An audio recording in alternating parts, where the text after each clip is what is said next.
시대적 판단을 잘못했다는 거예요. 그러니까 우리 옛날에 말하면 우리는 세부 정책, 그러니까 바깥으로 나가지 않은 선택의 잘못으로 인해서 했는데 일본은 거꾸로죠.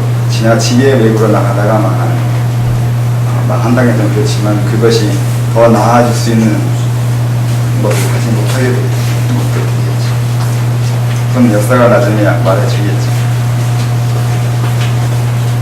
저희 지금 얘기하는 것 중에 타자의 인정이라는 거에 대해서 얘기를 했는데 이제 이거를 심화해서 얘기를 하자면 타자의 인정이 아니라 타자의 깊이 있는 인정, 이거를 얼마만큼 할 수 있는가, 그런 것이 얘기가 돼야 된다고 보는데, 이 깊이 있는 인정이, 이 타인에 대해서 깊이 있는 인정을 할 수 있는 그런 이제 문명이나 시대가 오기 위해서 지금 내가 보고 느끼고 인지하는 바에 따르면 세계에서도 그렇고 지금 우리나라에서 그렇고 이 목적으로 지금 일어나고 있는 많은 사건이나 사고도 있다고 저는 생각하고 있는 것이 있는데, 하여튼 그런 일이 지금 요새도 많이 있고 해서 있는 건 있는 건데, 그 중에서 예전에 참여정부 때 행정수도 이전이라는 게 있었거든요. 이게 행정수도 이전, 일종의 제가 봤을 때 행정수도 이전이라는 거는 이제 이렇게 깊이 있는 인정을 위해서, 타인에 대해서 깊이 있는 인정을 위해서 이렇게 공허한 게 아니라 우리 피부에 직접 와닿을 수 있는 그런 어떤 진보적인 걸 굉장히 빠르게 앞당기는 수단으로서 이 행정수도 이전이라는 것이 예전엔 몰랐는데 지금 와서 보면 이게 분명히 작용을 어느 정도 할 수 있을 거라고 보는데, 이거에 대해서 예전에 선생님이 별로 이렇게 달가워하지 않으셨던 적이 있었는데 그게 어떤 맥락에서 그렇게 얘기하셨던 건지 궁금하거든요. 달가워하지 않았나? 아니, 제가 궁금한 게 행정수도 이전하고 진보하는 건 전혀 상관이 없는데. 달가워하지 했는지 아닌지 잘 모르겠는데 그때는 무슨 맥락으로 그렇게 말했는지 아니면 그런 뉘앙스를 보였는지 모르겠는데 엄밀하게 인정해요. 인정하는 게 아니라 인정한다고 해야 되나? 좋다고 봐야 되나? 그래야 된다고 봐야 되나? 그러니까 타인의 인정을 기준으로 설명을 하면 이게 권력 분산이거든요. 그러니까 포스트 모더니즘이 맞는 거 아니면 맞다기보다 지금은 그게 필요한 시대인 건 필요한 시대라고 생각해요. 그러니까 탈중심인 거고 권력 분산이에요. 그러니까 지금 우리나라 중에 그게 제일 문제가 되는 거잖아요. 우리나라는 서울이지 우리나라가 아니라 한국이 아니야. 지금 그런 문제가 너무 심각하다고. 네, 그거에 대한 그것 때문에 그런 일을 하려고 했던 것도 있을 거라고 생각하는데 그래야 된다고 생각해요. 어떻게 하면 서울을 벗어나거나 서울을 분산하거나 권력을 분산하거나 아래로 내려가게 하게 하는 거예요. 우리나라가 특히 문제가 되는 것 중에 우리는 그 군사정권을 거쳐와가지고 굉장히 이념적이에요. 하나를 위해서 모든 사람이 다 그걸 위해서 가야 된다고. 그러니까 대통령이면 대통령, 수장이 이거를 위해서 우리는 노력해야 된다고 하면 모든 국민은 다 거기에 따라야 돼요. 이게 지금 우리가 해야 될 것 중에 하나가 그렇게 안 되는 세상이에요. 다양한 사람이 다양한 목적을 추구할 수 있는 세상이 돼야 되거든요. 근데 그거를 그 이전에 그러니까 그때는 어떤 이유가 있어서 그럴만한 했기 때문에 그랬다고 이제 할 수 있어요. 과거니까 이제 지금으로서는. 근데 지금도 그와 같은 것을 하겠다고 하면 시대착오라고. 지금 해야 될 문제는 하나를 위해서 모든 사람이 가는 그런 나라를 만드는 게 아니라 모든 사람이 자기 꿈을 꾸어야 되고 자기가 하고 싶은 것을 할 수 있는 세상이 돼야 된다고. 만약에 하나를 위해서 모든 사람이 그걸 가야 된다고 하면 그게 타자를 인정하지 않는 게 되어버려요.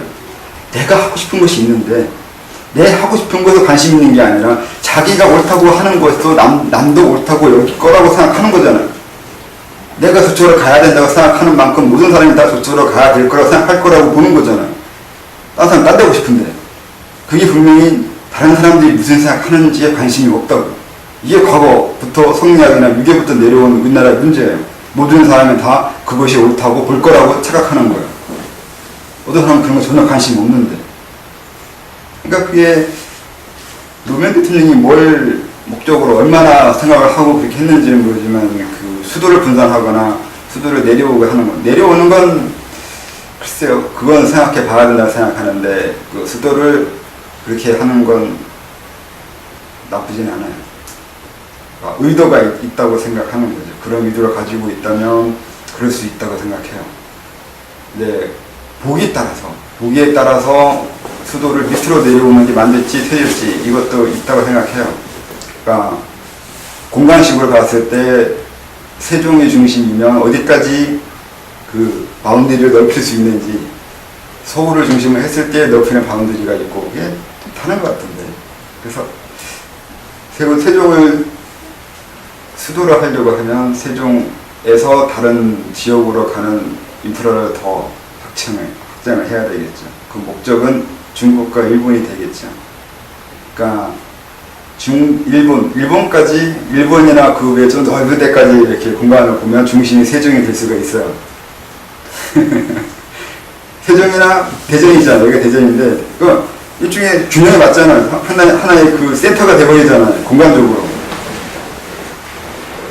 그러니까 보기 따라 달라요. 어떻게 이용하고 어떻게 쓰게 나랬는데, 뭐, 그거야 이후에 사람들이 고민할 부분이야. 당시에는 그런 거 생각 못 했을 거예요. 표가 어려운 거예요. 근데 선생님 궁금한 게 있는데, 문명도 파조가 가능한가요? 파조라니 어떤 식으로? 그러니까 그 파조 이렇게 나가는 거, 그때 지난주 얘기했듯이 그런 식으로 내외가 하나 되는 그런 단계잖아요. 이렇게 이게 뭐라 그러지 이게? 파조까지는 잘 모르겠고 반복이 돼요. 나왔다 들어왔다 하는 것 같긴 해요. 그러니까 나왔다 들어왔다, 개인이 수행할 때 나갔다 들어갔다 이렇게 되듯이, 이건 뭐 지구가 지구장이 있듯이, 자기장이 있듯이 그 나라와 문명도 그런 게 가능한가 궁금해져서요. 하는 방법에 따라 다르겠죠. 그것도 어떤 의미로 파조를 말하느냐가 다르지 않을까 생각합니다. 그러니까 약간 타자라는 개념에서 한다라는 결론적으로 이제 내외 구분이 없는 거를 단계가 좀 있어야 되지 않나 전제를 한다라면, 전제를 깔고 얘기했을 때는 문명과 나라도 이렇게 파조가 해이되지 않나라는 생각이 들어서 그래요. 네, 그런 부분은 이제 보기 나름인데 FTA가 내외 구분을 없애고 있잖아요. 국경을 없애는 부분, 그러니까 지금 이 시대에 국경 없애는 방법 중에 하나가 FTA잖아요. 그러니까 그게 참 애매해요. 국경이 명확해지는 시대이면서 오히려 국경을 또 희미하게 만드는 방법을 만들어내는 거예요. 그거 하나의 파도라고 본다면 그걸 수렴해서 내 것으로 만드는 다음 단계가 나라와 운명의, 그냥 국가와 운명에서도 필요하지 않을까 생각이 듭니다. 더 크게 본다면 이걸 하나의 그러니까 개인의 그런 수련으로 보는 게 아니라 나라와 문명도 수련한다고 더 넓게 본다면 그것도 가능하잖아요. 해야죠. 가능하다기보다 파조를 하려면 파조하기 전에 내적인 그 성장이 있어야 돼요.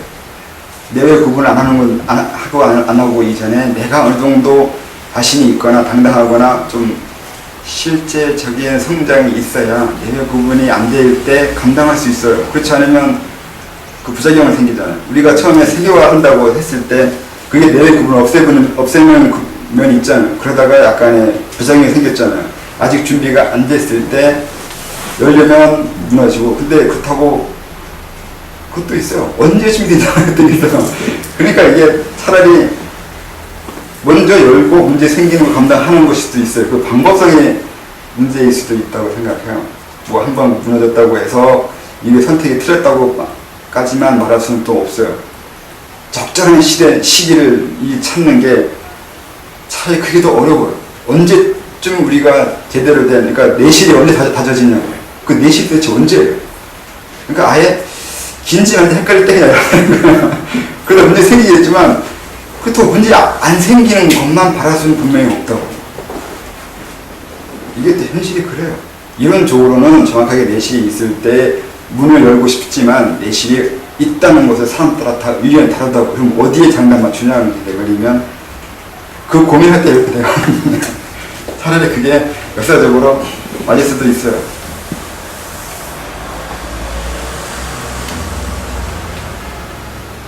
각자 자기의 의견을 내세운다고 그랬는데, 그럼 요번에 뭐 순천 곡성인가에서 이정현이 나온 것도 그 주민들이 자기 의견을 내세우는 거예요? 민주당에서. 이건 참 죄송해요. 국회의원.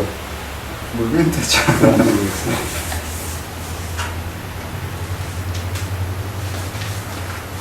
진정부.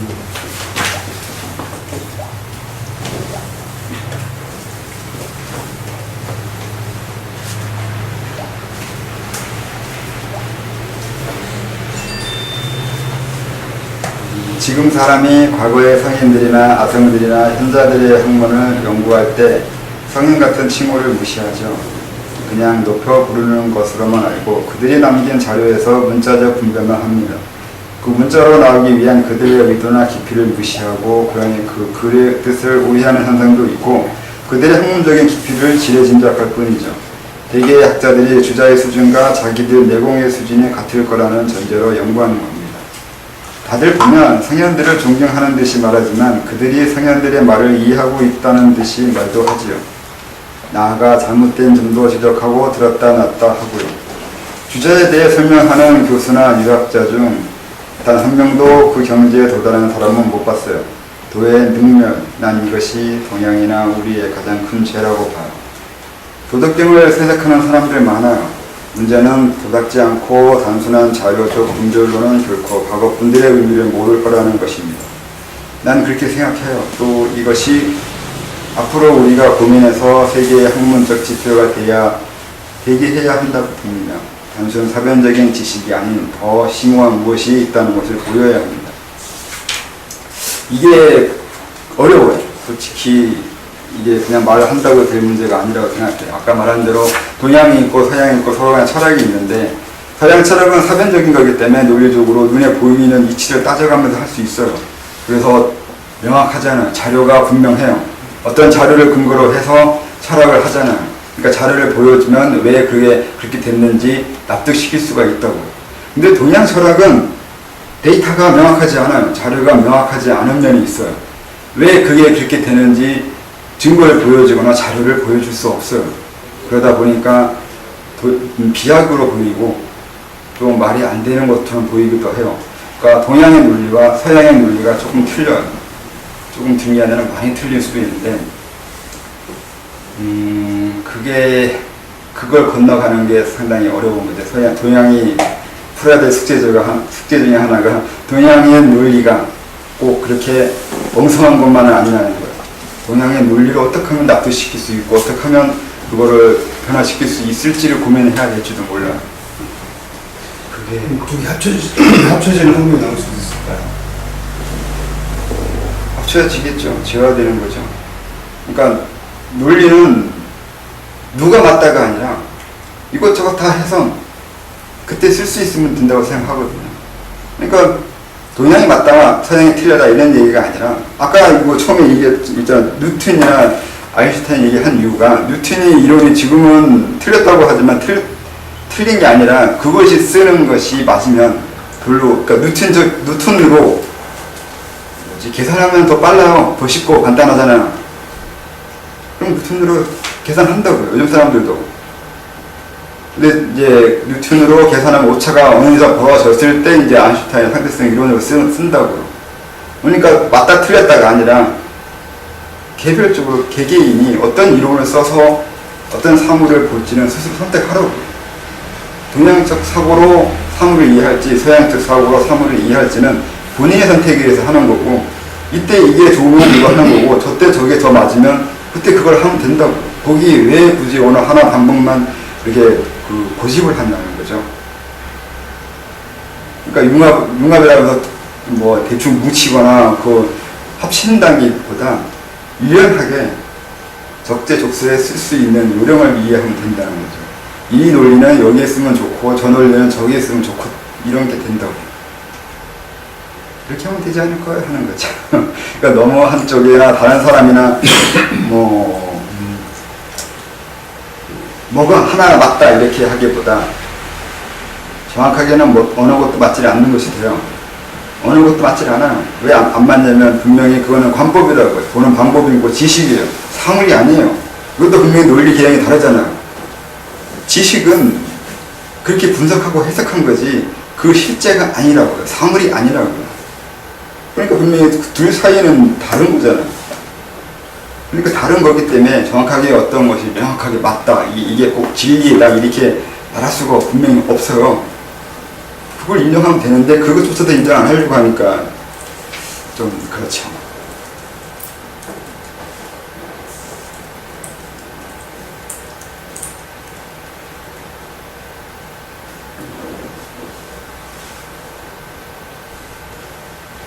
동양 논리를 뭐라고 설명해야 하면 그게 좀 어려운데,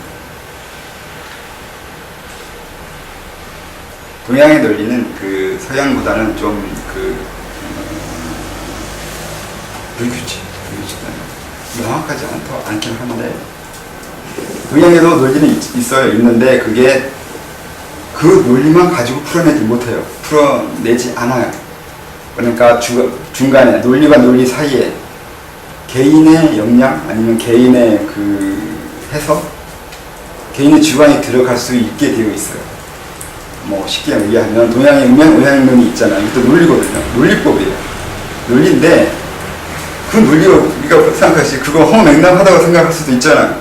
근데 이건 허무맹랑한 게 아니라 이게 수학처럼 서양인의 논리처럼 1 더하기 1은 2라서 곧 따질 방법이 없어요. 그냥 1 더하기 1은 2예요. 어떻게 할 수 있는 부분이 아니에요. 근데 동양은 그렇게 하는 것이 아니라 그냥 뭐 목이 화를 생해요. 그럼 목이 화를 생한다는 게 나무에서 불이 난다는 건지 아니면 목기운이 불기운을 이끈다는 건지 해석은 듣는 사람이 다양하게 할 수 있어요. 그러니까 동양의 논리는 그 사람이 이 세상을 어떻게 볼지를 열어주기 위한, 그러니까 개발시키기 위한 그 방법으로 쓰는 거고, 서양인들은 객관적인 법칙이에요. 객관적으로 이건 너나 나나 똑같이 결론을 이렇게 내야 된다고 말을 하는 거예요.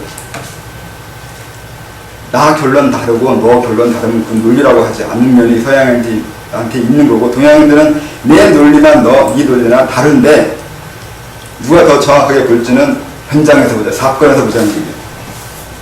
실전을 중요시 여겨요. 그러니까 뭐 김은두가 얘기하면 나도 김은두가 배웠고 상대방도 배웠어요. 누가 더 맞을지는 싸워봐야 우리는 이런 면이 있어요. 실전에서 누가 이기냐가 더 중요한 거지, 누구 논리가 맞다 안 맞다 사변적으로 서로가 싸워가지고 뭐 칠판 두고 둘이 막 붙어가지고 이 논리가 와서 정대 맞다 이런 식의 의미는 없어요. 실전에서 싸움이 이기냐 지냐 그 논리가 우리는 좀 더 아까 말한 대로 존재로, 그러니까 서양인들의 존재로는 누구나 다 그게 있다고 말할 수도 있고 없다고 말하게 돼요. 있다고 말하고 없다고 말해요. 근데 우리는 사람에 따라서 있다고 말할 수도 있고 없다고 말할 수도 있어요. 근데 서양에 봐서는 분명히 있는데 이걸 왜 없다고 말할 수도 있냐고, 아니면 있다고 말할 수도 있냐고. 그냥 있다고 하면 되지, 그냥 있다고 말할 수 있다고 이렇게 얘기를 하냐고요. 당연히 있는 거 아니야. 눈에 보이지 않냐. 그렇게 얘기하는 서양인들 봐서는 우리가 되게 멍청해 보이고 이상해 보이거든요. 커피를 얘기하면 커피 있잖아요. 그냥 있는 거예요. 서양인적으로 생각하면 그냥 있는 거예요. 있는 건데 그게 있다고 해서 내게 아니면 없다고요. 없어요, 커피가. 그렇게 이해한다고요. 그 있는 걸 나보고 어떡하라고 하는 거죠. 객관적으로 있어요. 맞아. 네 말대로 객관적으로 말해서 있어요. 근데 나한테는 없어. 이렇게 된다고. 그 서양 입장에서는 나한테 있고 그걸 왜 따지냐는 거죠. 그냥 커피가 일단 그렇게 얘기하라고. 그게 중요하다. 서양의 한계는 뭐예요? 동양의 한계하고 서양의 한계. 현 시점에서. 네, 그래서 신에게 굴복하는 거죠. 이렇게 구분을 한다고요. 서양인들은 분리를 해요. 내 거와 내 거 아닌 거. 외부. 이걸 분석을 해가지고 떨어뜨려 놓기 때문에 그렇게 사고를 해요. 이원론은 거기서 나온 거잖아요. 이것이 명확하게 있어야 되잖아요. 나한테 분리된 나와 전혀 다른 그 무언가가 있다고. 나와 전혀 다른 신이 존재한다고. 근데 우리는 그 신은 나와 관계에서 어떤 작용을 하지 않는 한 그런 신을 공허한 거예요. 모든 걸 다 그런 식으로 서양인들이 이해해요. 나와 관계에서 우선 떨어뜨려 놓고. 그러니까 그래서 경제학을 얘기하면 서양인들은 잔인하게 모든 사람들의 돈을 털어갈 수 있어요. 돈은 돈이에요. 돈을 그냥 돈으로만 봐요. 누가 더 가지고 있냐, 그건 이것만 중요한 거지. 그거 가지고 내 돈인데 왜 네가 가져가냐 이런 얘기는 없어요. 우리는 차마 남의 거 못 뺏어가는 돈이 있거든요. 가져갈 수 없는 돈이 있을 거 아니에요. 코 묻은 돈 뺏어가요. 아니 뭐 뺏어가기는 그런 거 있지만 코 묻은 돈 뺏어가면 요거도 먹어요. 근데 서양 입장에서는 그게 왜 요거도 먹을 거냐. 돈은 그냥 돈이에요. 이게 코 묻은 돈이든 몸 묻은 돈이든 그건 중요하지 않다고요. 돈일 뿐이에요. 돈으로만 볼 수 있다는 것, 있다 없다만 따질 수 있는 사람들의 사고만 할 수 있는 거예요. 우리는 그것이 누구 소중히 있고, 누가 쓰고 있고, 누가 어떤 의미를 가지고 있는지, 그 돈이, 이걸 내 엄마를 위해서 약을 사러 가야 돼요. 엄청 중요한 돈이잖아요. 그 서양 입장에서는, 그게 뭐예요? 그냥 돈이에요. 이거 약을 사기 위한 돈이 아니라, 그냥 내가 약을 팔 돈이에요. 내가 부자가 내가 돈이 들어올 돈인 거지 이 사람이 엄마를 위해서 약을 사야 될 돈이라고 보진 않아요. 그러니까 서양의 경제는 굉장히 잔인한 거잖아요. 그렇기 때문에 자본주의를 만들 수 있는 거예요. 우리는 자본주의를 만들 수 없어요. 자본주의를 만들기 위해서는 다른 사람의 모든 사람의 돈은 그냥 돈으로만 볼 수 있는 이 철학이 전제되어 있어야 돼요. 근데 돈 하나하나에 개개인의 의미가 있다고 보면 이거 어떻게 뺏어내냐 그거. 어떻게 그걸 달라고 할 수 있어. 내가 요거 줄 테니까 달라고 하는 거예요. 이게 어린애 애들 속이는 짓이지. 근데 그걸 당연시 여기는 건 서양인들이란 말이에요. 지금 자본주의 그걸 하고 있잖아요. 그 사람이 그 돈을 가지고 먹고 살든 그 돈 때문에 목숨이 왔다 갔다 하든 이런 관심 없단 말이에요. 나는 약만 팔면 되고 나는 뭐만 하면 돼요. 그 사람의 돈의 의미에 관심 없어요. 우리는 돈 하나하나의 의미를 두고 싶어 하는데 자본주의는 돈 하나하나의 의미를 보기 시작하다가 자본주의 할 수 없어요. 그게 달라요, 그게. 이게 논리의 차이가 있는 거예요. 우리가 음양론으로 보는 거는 사람 따라 다르게 볼 수 있고, 다르게 이해할 수 있고, 다르게 접근할 수 있는 곳을 열어놨는데, 서양인들은 그걸 없애버렸다고. 그 차이가, 이런 문명의 차이가 있는 거예요. 동양이 그렇고 자본주의를 할 수 없고 해서도 안 돼요. 우리가 추구했던 그런 식의 자본주의가 아니란 말이에요. 개개인의 의미, 그 한 사람, 한 존재의 소중함이나 그들의 가치를 인정해주는 문명을 만들어야 된다고. 이게 달라요. 이게 논리의 차이로 나오는 거예요. 존재를 따지는 서양과 가치를 따지는 의미를 따지는 동양의 차이예요.